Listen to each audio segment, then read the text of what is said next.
बोलिए श्री प्राणनाथ प्यारे की जय। बोलिए श्री सतगुरु महाराज की जय। सर्व सुंदर साथ की जय। सुंदर साथ जी, युगलदास जी कृत मनमोहन रसानंद सागर में अब पेज नंबर 52 शुरू हो रहा है, जिसमें हेडिंग है पाल में हाट प्रदर्शन। यमुना जी पाट घाट में आए हुए हैं। अब यहाँ पे कैसे हाट का प्रदर्शन होता है, कैसे बाजार लगता है, इसकी लीला का वर्णन यहाँ पे युगलदास जी करने वाले हैं। ज, अब कदी ऊपर पाल के अनंत खूब खुशहालियों का हक हादी रुए कई विध के बाजार रचते हैं। अब वो कह रहे हैं कि जब अनेक प्रकार की आनंद की लीलाएं राजी महाराज कर लेते हैं, हर एक के साथ, सखियों के साथ, जबेरों की पुतलियों के साथ, वृक्षों के साथ, जल के साथ, सबके साथ जब अनंत प्रकार की प्रेम की आनंद की लीला हो जाती है, तो राजी महाराज कभी कभी पाल के ऊपर खूब खुशहालियों का हक हादी हुए कई विध के बाजार रचते हैं। यहाँ पर राजी श्यामा जी खूब खुशहालियों के साथ पाल के ऊपर अनेक तरह के बाजार बनाते हैं, बाजार रचते हैं। मतलब बाजार क्रिएट कर देते हैं, वहां पर सब कुछ जो है अपने आप से होता है। कैसे करते हैं? तिन में कई विध के चौखुने चौहटे रखे हैं। तिन चौक चौहटों के मध्य में कई विध के बाजार लगे हैं। अब वहां पर कई तरह के चौखूने चौखटे ऊंचे ऊंचे से, थोड़े ऊंचे ऊंचे से लगा दिए जाते हैं। पाल पर ये सारी शोभा हो रही है। सुंदर साथ जी, पाल पर 5 वृक्षों की शोभा भी है, जो बड़ोबन के वृक्ष है, पानभोग छठी चांदनी जा रहे हैं। अब सुंदर साथ जी, वहां पर अगर कोई लीला होनी हो ना, तो इसका मतलब ये मत समझिएगा कि वो वृक्ष वहीं खड़े रहते हैं। वो वृक्ष जो है झुक कर जमीन के बराबर हो जाते हैं। मतलब जो लीला होनी होती है वो संपादित होती है, उसमें किसी भी चीज की रुकावट नहीं आती है कि यहाँ तो 5 वृक्ष खड़े हैं, अब यहाँ पर बाजार कैसे लगाएं। तो वो जगह खाली हो जाती है और वहां पर वृक्ष जो है लेट के जमीन की जैसी शोभा में बन जाते हैं, आराम से वहां पर बाजार लग जाता है। तो कह रहे हैं कहीं ऊंचे ऊंचे जो है चौखटे लगाते हैं। तीन चौक चौखटों के मध्य में कई विध के बाजार लगे हैं। इन चौक चौखटों पे कई प्रकार की बेचने की सामग्री टाइप की लगाते हैं, जिससे कि वो एक बाजार का रूप ले लेता है। तीन बाजारों में कई खूब खुशहालियां कई विध के मेवा लिए बैठी हैं और कई खड़ी हैं। अब इन चौखटों के ऊपर मेवे सजाकर कई खूब खुशहालियां खड़ी हुई हैं और कोई मेवा लेकर बैठी हुई है। श्री राज ठकुरानी जी सुंदर साथ के नूर जमाल के में सरमस्त और सरसार है। राजी श्यामा जी सुंदर साथ के साथ अपने मस्ती के आगोश में है। मतलब नक से शिक तक राजी जो है सखियों के साथ मस्ती और आनंद की क्रीड़ा में सराबोर है। दीदार दीदार ही में अनंत आनंद लूटती हैं और जुदे जुदे बाजारों में जुदी जुदी जिनसे लिए बैठी हैं। और राजी महाराज के साथ दीदार की लीला होती है। राजी दीदार में सखियों को अनंत अनंत सुख देते हैं, खूब खुशहालियों को भी सुख देते हैं। अब यहाँ पर खूब खुशहालियां बाजार लगाकर बैठी हैं।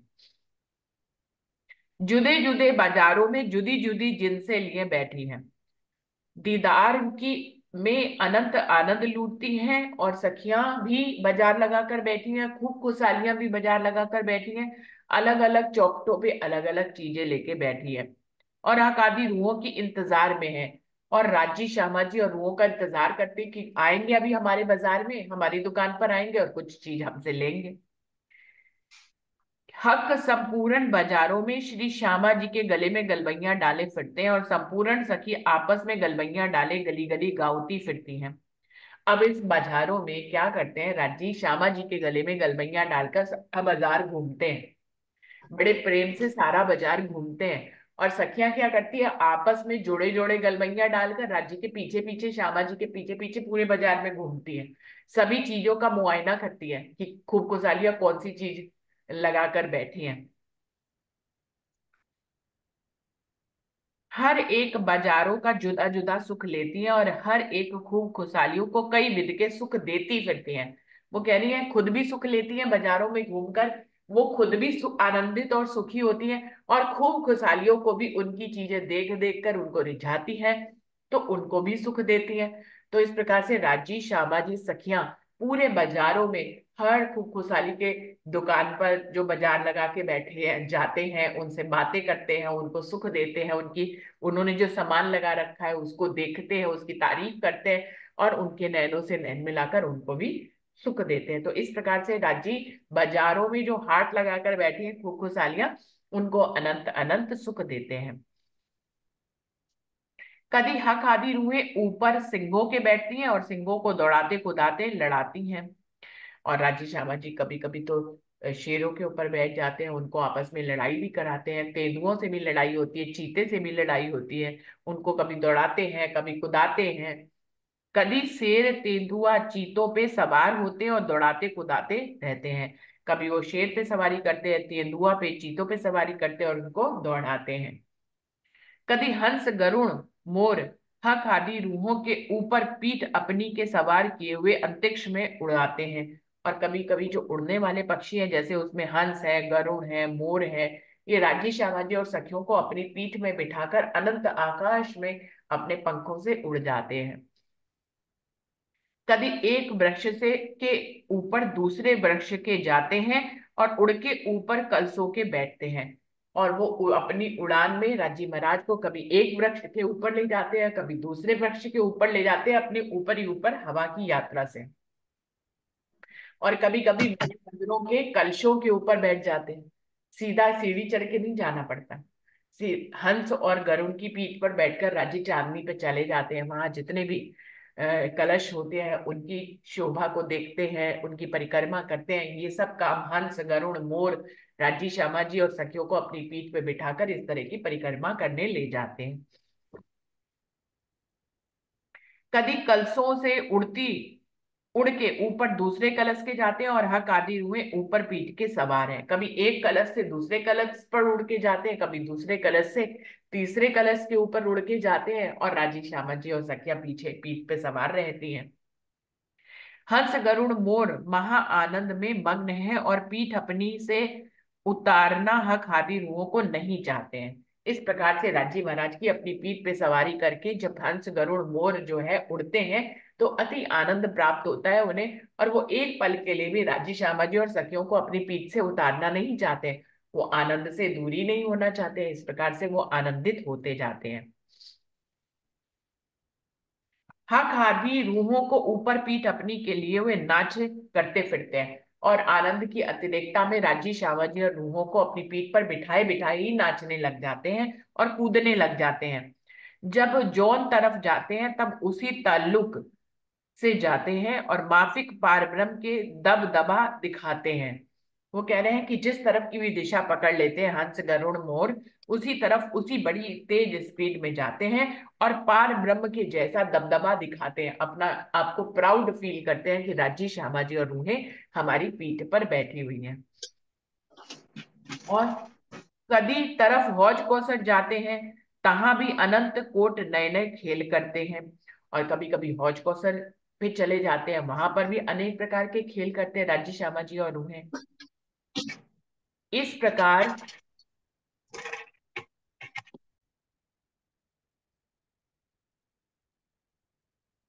प्रकार पाल और रौस और हजारन वृक्ष पाल ऊपर के कोटान कोट खूब खुशहालियों से और अनंत कोट जवेरों की पुतलियों से भराए रहते हैं।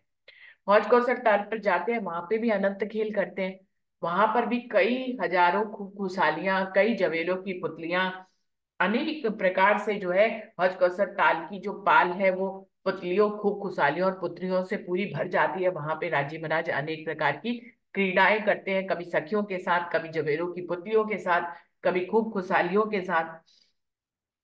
और मानिद कोटान कोट लश्करों के शोर होता है, मानिद कोटान कोट शहरों के और मानिद कोटान कोट फौजों के शोर शराबा गुल चोहो चांद होता है। अब वो कह रहे हैं वहां पर जब हौज कौसर ताल की पाल पर जो ऊपर बनी हुई है सीढ़ियां, गोलाकृत सीढ़ियों के बाद एक पाल बनी हुई है बहुत चौड़ी सी, उस पर जब इतनी सारी खूब खुशहालियां जबीरों की पुतलियां सखियां राजी श्यामा जी होते हैं, तो खूब शोर मचता है, खूब ऐसे लगता है कि राजा अपनी फौज के साथ यहाँ पर आ गए हो। खूब शोर मचता है, खूब जो है क्रीडाएं होती हैं, खूब खेल होते हैं, तमाशे होते हैं, राज्य सबको आनंदित करते हैं और बहुत बहुत शोर शोर मचाते हैं सब लोग खुशी और आनंद में। और संपूर्ण हौज कौसर कई विध के आनंद से और कई विध की हुस्न खूबी शोभा से भराए रहता है। तो इस प्रकार से हौज कौसर ताल जो है वह राज्य के आनंद से परिपूर्ण हो जाता है। और वहां पर क्योंकि खूब खुशहालियां भी हैं, जबेरों की पुतलियां भी हैं, राज्य शामत और रूहें भी हैं, तो अनंत अनंत हुस्न से भर जाता है हौज कौसर ताल। खूब हुस्न की शोभा वहां पर दिखाने मंडराने लग जाती है। तो हौज को सरताल भी अति प्रसन्न हो जाता है कि आज उसका दिन है, राजी यहाँ पर अपनी फौज लेकर आए हैं और आनंद की लीला कर रहे हैं। मध्य में किशोर किशोरी और गिरधवाए रूहों की जोड़ी शोभायमान है। अब सभी सखियों के खूब खुशहालियों और जबेरों की पुतलियों के मध्य में राजी श्यामा जी की जोड़ी युगल जोड़ी शोभायमान हो रही है। सब तरफ फौज की फौज जो है वो खूब खुशहालियों की, जबेरों की, पुतलियों की और सखियों की शोभायमान हो रही है। और अनंत कोट मोजान में भरे हुए अनंत कोट मौजे करत है। यहाँ पर रांची श्यामा जी सखियों के साथ अनंत तरह की कोट कोट तरह की मौजे करते हैं, आनंद करते हैं, झूले झूलते हैं, पकड़न पकड़ाई खेलते हैं, नेत्र से नेत्र मिलाते हैं, अनंत अनंत तरह की आनंद की क्रीडाएं करके सबको प्रसन्न करते हैं। तो यहाँ पर ये सुंदर साथ जी बाल में हाट प्रदर्शन यहाँ पर खत्म होता है। ये पेज नंबर चल रहा है 53। अब नई हेडिंग शुरू हो रही है, जल की यात्रा। तो जल यात्रा यहाँ पर शुरू हो रही है। अब कबहू हक आदि रूहें जहाज पर बैठत है और कबहू छोटे छोटे सतेसों पर जुदे जुदे बैठत है। हौज कौसर ताल जैसे कि नाम है, मध्य में बहुत बड़ा समुद्र है, पानी का ताल है जिसको हौज कौसर ताल कहते हैं। उसके बीच में टापू महल भी बना हुआ है। तो इस तरह से राजी श्यामा जी अब पाल पर, हौज कौसर ताल की पाल पर सारी क्रीड़ा करने के बाद हौज कौसर ताल में बड़े बड़े जहाजों में बैठते हैं एक साथ। 12,000 लोगों को लेकर एक साथ एक बड़े जहाज में बैठ जाते हैं। और कभी कभी छोटी छोटी नौकाओं में बैठते हैं, दो दो रूप होकर, जैसे सुखपालों में बैठते थे ऐसी छोटी छोटी नौकाओं में दो दो लोग बैठते हैं। एक नौका पे राजी श्यामा जी, एक पे दो दो सखियां जोड़े बनाकर बैठती है। और हक आदि रुए संपूर्ण हौज कौसर में दौड़ावत फिरत हैं और टापू की परिक्रमा देत फिरत हैं। और पूरा हौज कौसर ताल बहुत बड़ा है, बहुत बड़ा ताल है। उसमें वो अपनी नौकाओं को भगाते फिरते हैं, तेज तेज गति से नौकाओं को भगाते हैं। तो एक होड़ सी लग जाती है, एक रेस लग जाती है, राजी श्यामा जी की नौका भी भाग रही है, पीछे से सखियों की नौका भी भाग रही है। इस तरह से नौकाओं को भगाते हैं। और जो बीच में टापू महल है, कभी उसके चारों तरफ परिक्रमा करने लग जाते हैं राजी, तो सखियां भी परिक्रमा, तो गोल गोल गोल गोल घूमने लग जाते हैं नौका पे ही। कबो 12,000 एक ही जहाज पर बैठत है, नवरंगबाई नृत्य करती हैं और जहाज टापू को चलाते हैं। और कभी कभी 12,000 सखियों को लेकर राज्य महाराज एक ही बड़े से जहाज पर बैठ जाते हैं और जहाज पर ही नवरंगबाई का नृत्य शुरू हो जाता है। और जहाज को वो और जहाज टापू को चलाते हैं और अपने जहाज को भी चलाते जाते हैं और नवरंगबाई का नृत्य भी चलता रहता है। तो जहाज के ऊपर भी नृत्य की लीला होने लग जाती है। संपूर्ण जल के जानवर आसपास जहाज के चले आते हैं। और जो पानी में रहने वाले जितने भी मछलियां हैं, जितने भी जानवर हैं, जो जल के जानवर हैं, वो सब जहाज के पास पास आ जाते हैं। वो भी अपना नाचने लग जाते हैं जल के बीच में राज्य के साथ साथ, क्योंकि नवरंग भाई की लीला चल रही है। तो अब जब नवरंग भाई नाचती है तो पूरा परमधाम नाचता है। तो जल के अंदर रहने वाले भी जीव जो है जहाज के पास आ जाते हैं और नृत्य करने लग जाते हैं। कभी जल के जानवरों पर सवारी होती है। अब कभी कभी जो है राज्य का मन नौकाओं और जहाज पर बैठने का नहीं होता है, तो वो जल के जीवों की पीठ पीठ पर बैठ जाते हैं। कोई सखी कई रंग के मगरों पर बैठती है, कोई सखी कई रंग के मच्छों पर बैठ जाती है। अब कोई सखी जो है दो दो सखियां भी बैठ जाती है, अकेले अकेले भी बैठ जाती है। कई तरह के मगरमच्छ है उनकी पीठों पर बैठ जाती है। कोई सखी मछलियों के ऊपर बैठ जाती है। कोई सखी कई रंग के सर्पों पर बैठी है।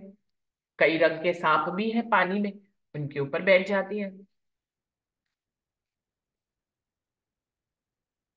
कोई सखी जल पंछी पर बैठ जाती है। कोई सखी जो है जल में रहने वाला एक पक्षी होता है, उसकी पीठ पर बैठ जाती है, कोई सखी बतकों पर बैठती है, कोई सखी जल मानसों पर बैठती है, जल में रहने वाले मानसों पर बैठ जाती है, कोई सखी बतकों जो जल में तैरती है बत्तख उसकी पीठ पर बैठ जाती है, कोई सखी पनडुब्बियों पर बैठी है, और भी कई जानवरों पर सवारी करके हक आदि रुएं कई विध से रिंगावते हैं, दौड़ावते हैं, लड़ावते हैं और टापू की परिक्रमा करते हैं।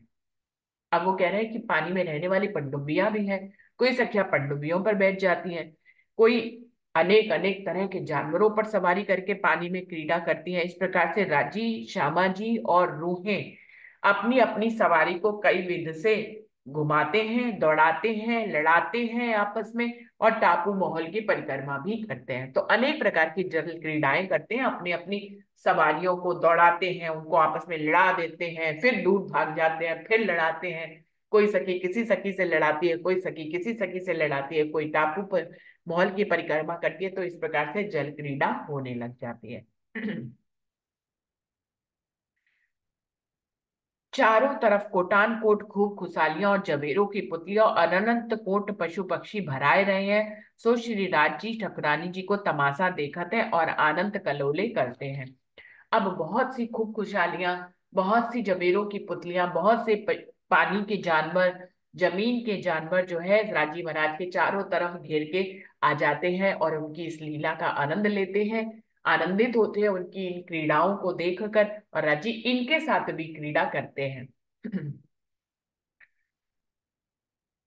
और अनंत कलोले भट्टे हैं, बहुत ही आनंद होते हैं। कबो ऊपर चांदनी के पधारत है, और चांदनी की किनार पर कमर भर ऊंची जो दीवार है, इस दीवार में एक कुर्सी को चौतरिया ग्रद फिर आई है, ऊपर लाल कांगरी मानिक की है। कभी कभी रांची महाराज क्या करते हैं, टापू महल की चांदनी पे सखियों, खूब खुशहालियों और जवेरों की पुतलियों के साथ पहुंच जाते हैं। अब जो टापू महल, हौज कौसर ताल में जो टापू महल की चांदनी है, उसके चारों तरफ कमर भर ऊंची एक रॉस उठी हुई है, चौड़ी रॉस है। कठेड़ा होता है वो तो पतला होता है, लेकिन ये चौड़ी रॉस है। तो उसके चारों तरफ वो जो रॉस कमर भर ऊंची है, वहां पर राजी महाराज कई प्रकार की कुर्सियां बिछी हुई हैं, उन कुर्सियों पे विराजमान हो जाते हैं, उनकी किनारों पे। वहां से जो है समुद्र की हौज कौसर ताल की सारी शोभा को निहारते हैं सखियों के साथ, हौज कौसर ताल की पाल को निहारते हैं, वृक्षों की शोभा को निहारते हैं। हौज कौसर ताल की पाल पर अनेक गुमटियां हैं, छोटी और बड़ी, उनकी शोभा को निहारते हैं। तो कह रहे हैं, कबो ऊपर चांदनी के पधारत है, कभी कभी राज्य श्यामा जी सखियों के साथ चांदनी पे पधारते हैं, और चांदनी की किनार पर कमर भर ऊंची जो दीवार है, इस दीवार में एक कुर्सी की चौतरिया ग्रद फिराई है, ऊपर लाल कांगरी मानिक की है। उस जो दीवार है उसके ऊपर लाल मानिक की कांगरी भी घूमी हुई है। तिस दीवार पर, तिस दीवार के माही 12,000 कुर्सियां हैं, हर उस दीवार के अंदर 12,000 कुर्सियां लगी हुई हैं। तो उन कुर्सियों पर सखियां बैठती हैं और अनंत कौट मौजे और मजा मारती हैं, बेहद सुख लूटती हैं और दसों दिशा का तमाशा देखती हैं। जैसे मैंने बताया, वो जिस तरफ भी बैठती हैं उसी तरफ की गुमटियां छोटी और बड़ी देखती हैं, समुद्र की शोभा देखती हैं, हौज कौसर ताल की शोभा देखती हैं, हिंडोलों की शोभा को देखती हैं, जो चार घाट है उनकी शोभा को देखती हैं। तो इस प्रकार से खूब तमाशा और आनंद सखियां राज्य के साथ करती हैं। तो चार घाट है हौज कौसर ताल में। झुंड का घाट है, 13 देवरी का घाट है, 9 देहरी का घाट है और 16 देहरी का घाट है। उन सभी चारों दिशाओं में चारों घाट है। तो इन घाटों की शोभा को सखियां राजी श्यामा जी के साथ देखती हैं। ये घाट भी चेतन है, जब उनको निहारा जाता है तो वो भी अति आनंद और कलोल करने लग जाते हैं। इस प्रकार ऊपर आसमान के श्री राज जी, श्री ठकुरानी जी समझ साथ के तेज ज्योति का दरिया लहराता है। इस प्रकार से जब चांदनी पर राजी सभी सखियों के साथ आ जाते हैं, खूब खुशहालियां और जबीरों की पुतलियां भी आ जाती हैं, तो कह रहे हैं आसमान में एक आनंद का समा बंध जाता है।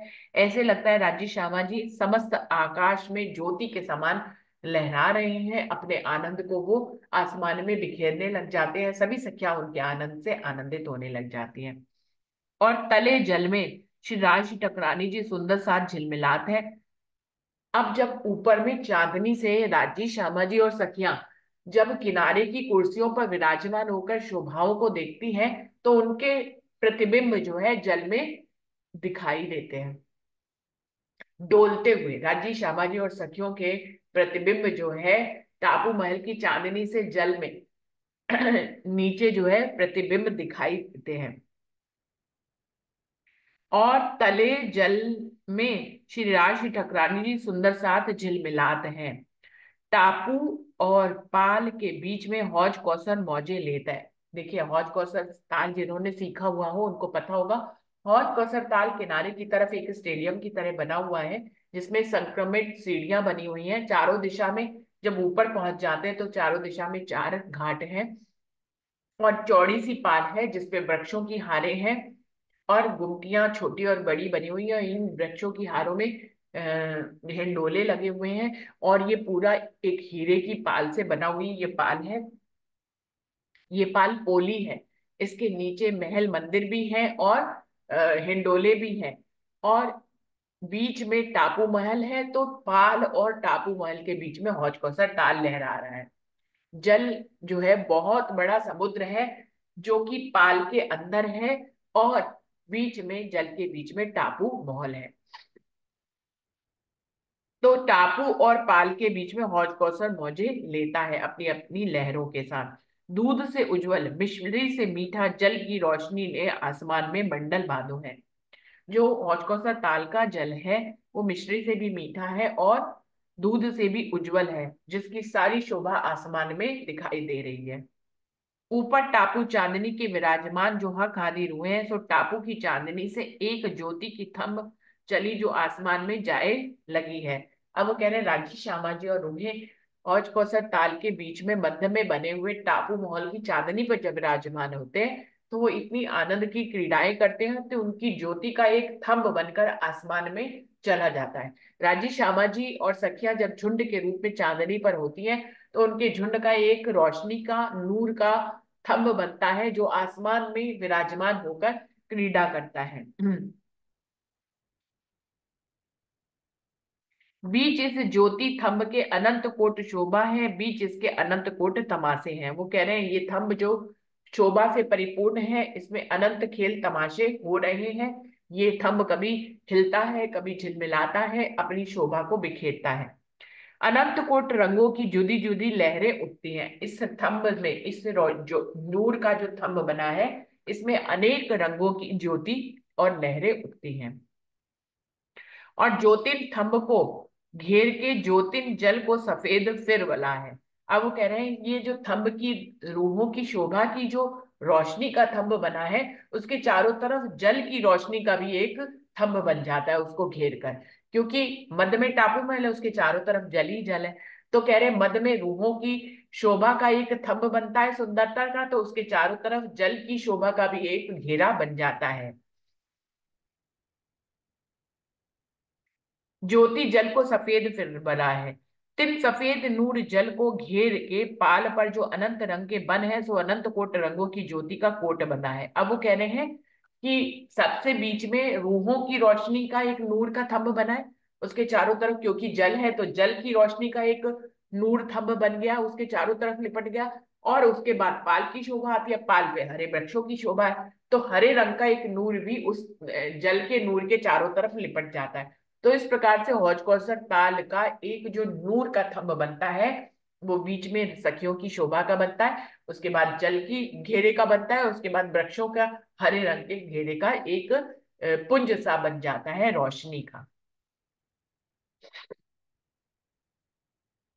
ये तीनों शोभा आसमान में रोशन है। ये तीन प्रकार की शोभा आसमान में रोशनी है। अगर बाहर से देखेंगे तो वृक्षों की शोभा का हरे रंग का घेरा बना है नूर का, फिर उसके बाद जल का सफेद रंग का घेरा है, और फिर तीसरा घेरा सखियों की शोभा का है। और पाल के तले अनंत कोट हाथी अनंत कोट घोड़े श्रृंगार किए हुए इंतजार में खड़े हुए हैं। पाल के नीचे जो है बहुत घोड़े हाथी और भी पशु पक्षी राजी श्यामा जी के इंतजार में खड़े हुए हैं, सज धज कर बहुत ही सुंदर शोभा को धारण करके खड़े हैं।